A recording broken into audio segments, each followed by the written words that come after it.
Today we're going to be fixing a very common problem with the NG93s. If you own an NG93, you might have dealt with this. I'm very lucky to have not have dealt with this myself, but my buddy Dion has this 07 V6 convertible. Very, very nice car. Overall, it's only got about 80,000 miles on it, but he does have a bit of an unfortunate problem in the front here, and that has to do with the sagging bumper. As you can see, his aero lip in this whole lower bumper has broken off from the supports that are normally on here.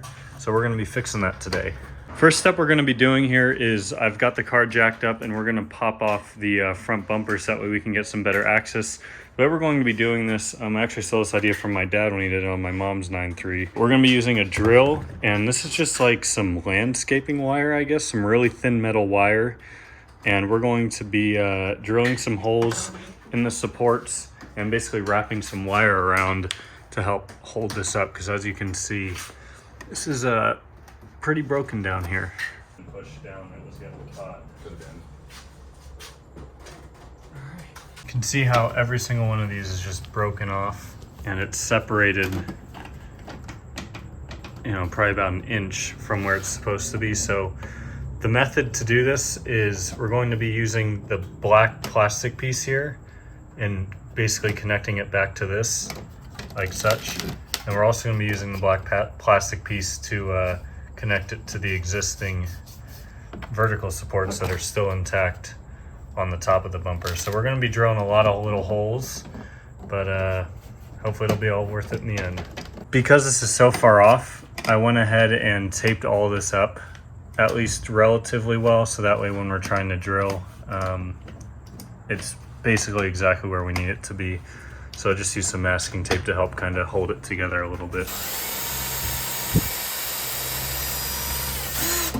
This wire is super thin, so what I did on the first one is I just folded it in half like this, and I stuck this end through our hole.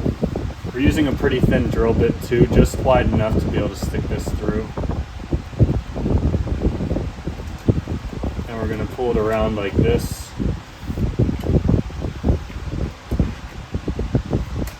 Make it a bit more even.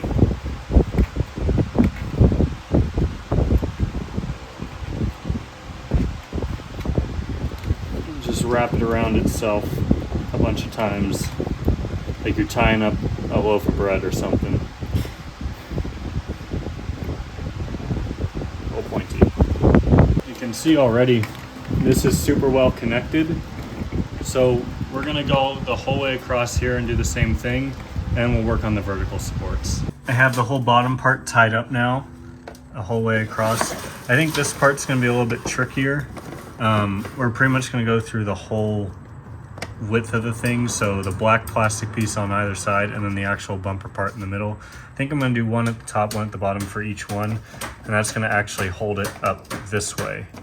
So this might be a little bit tedious, but let's get to it. So far it seems like this method is working pretty well. One thing I'm having to be careful of is the ends of these wires are pretty sharp, so I might do something like put tape or something over them when I'm all done. But the way I'm going in about these, because the drill is so long and you can't really fit in the drill like that to go in straight, I'm doing it like this on each side, and then I'm running through one wire for each little side. So it is taking a while, but it's coming along slowly but surely.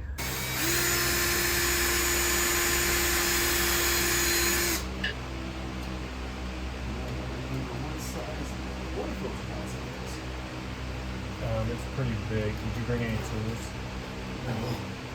Probably about an hour into the job since I started this now, and it's all done. So again, we've got one on each side here.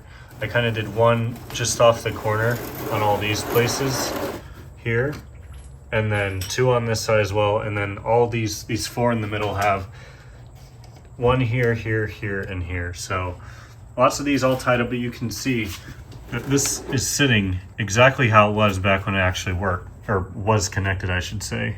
So it kind of looks a little bit weird that it's holding that with its own weight, but the real test will be when we get it back up and it actually has gravity affecting it, but so far I think this has worked pretty well.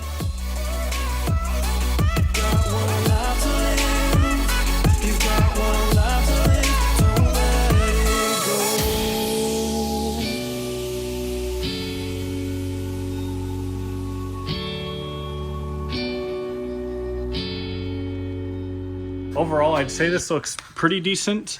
It's by no means perfect. I think a big reason for that is, I was pointing out to Dion, this portion of the bumper right here should be up like this. And I think maybe because this was sagging for so long, it might have somewhat deformed the plastic here. I'm not sure though, but you can see overall, I mean, maybe I'm just nitpicking. I'd say overall you can see it's straight across. So it definitely looks a lot better than it did before. That looks a lot better. I think so too. This angle here with the wide angle I'm using, I think makes it look a little bit funny. And I think the lip being so messed up, it kind of messes with your eyes a little bit when you're looking at it. Yeah. It's definitely not perfect, but it looks a whole lot better than it did. That's probably the best angle to be able to tell that we made a pretty significant difference here. Yeah. Again, I don't want to say this looks 100% perfect because it's not perfect, but I'd say it's about 90% better than when Dion pulled up. I think a lot of the, you know, the sagging kind of has to do with just the lip being so messed up because some of the tabs are broken. So the lip itself is sagging, not so much the bumper. But if you look at it from over here again, and I think this looks pretty good for about an hour and a half worth of work. I'd say it turned out pretty well. So let me know if you guys have any other methods you've used to fix this. I think this is probably the cheapest and best way. Just some wire and a drill is really all you need. And thanks you all so much for watching. Thanks to Dion for letting us film his car for this repair. He got an oil change done at the same time as well. And I'll see y'all next time. Take it easy.